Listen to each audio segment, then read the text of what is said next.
পরীদের স্কুলে যাওয়ার গল্প পর্ব ১৯। গোলাপি পরীর এত ভালো পারফরমেন্সে ম্যাম তো ভীষণ খুশি হয়ে যায়।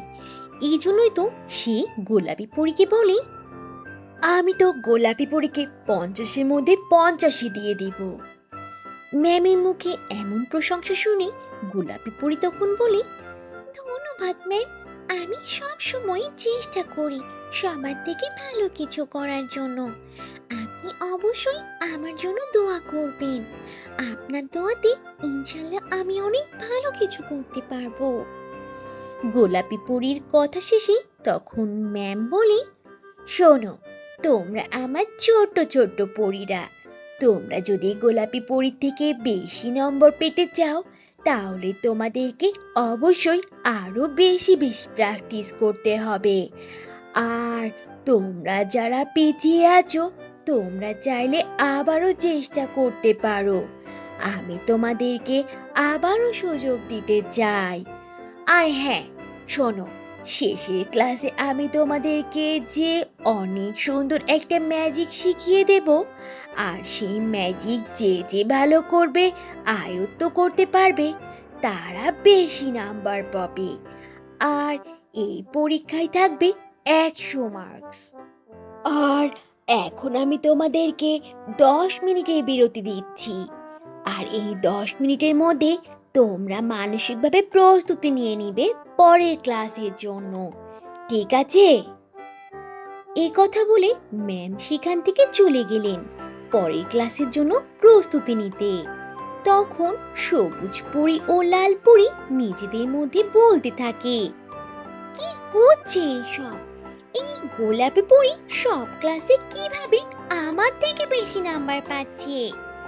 আমার মনে হচ্ছে গোলাপি পরী এত ভালো পাওয়ার পেছনে কোনো না কোনো কারণ নিশ্চয়ই রয়েছে। হয়তোবা ও কোনো চালাকি করছে আমাদের সবাইকে বোকা বানানোর জন্য। কিন্তু আমরা কিভাবে ওর এই চালাকি ধরতে পারি বলো তো সবুজ পরী? লাল পরীর মুখে এইসব কথা শুনি তখন সবুজ পরী বলে, হ্যাঁ, আমারও মনে হয় তুমি ঠিকই বলছো। আর তাছাড়া আমারও কিন্তু গোলাপি পরীকে নিয়ে সন্দেহ হয়। তা না হলে ও কিভাবে প্রতিবার তোমার থেকে বেশি নাম্বার পায় বলো তো? কিন্তু আমরা এখন কিভাবে এই গোলাপি পরীকে থামাতে পারবো সে বিষয়ে কি তোমার কোনো ধারণা রয়েছে? থাকলে সেটা আমাকে বলতে পারো। আচ্ছা বন্ধুরা, এই লাল পরী আর সবুজ পরী মিলে কি গোলাপি পরীর বিরুদ্ধে কোনো চক্রান্ত করতে যাচ্ছে? আমার কিন্তু ভালো মনে হচ্ছে না। তোমাদের কি মনে হচ্ছে সেটা কিন্তু কমেন্ট করে আমাকে অবশ্যই জানিয়ে দিও। তো বন্ধুরা, এই ছিল আজকের গল্প। গল্পটি থেকে কি শিক্ষা পেলে তা অবশ্যই কমেন্ট করে জানাবে। আর ভালো লেগে থাকলে একটা লাইক করে দেবে। আর এখনো যদি চ্যানেলটি সাবস্ক্রাইব না করে থাকো তাহলে এখনই লাল রঙের বাটনটি চেপে চ্যানেলটিকে সাবস্ক্রাইব করে দাও। আর অল দিয়ে নোটিফিকেশন প্রেস করে রাখো। তাহলে বন্ধুরা, আজ এখানেই শেষ করছি। আবার দেখা হবে নতুন কোনো ভিডিওতে, নতুন কোনো গল্প নিয়ে। সে পর্যন্ত তোমরা সবাই ভালো থাকবে আর নিজেদের প্রতি খেয়াল রাখবে।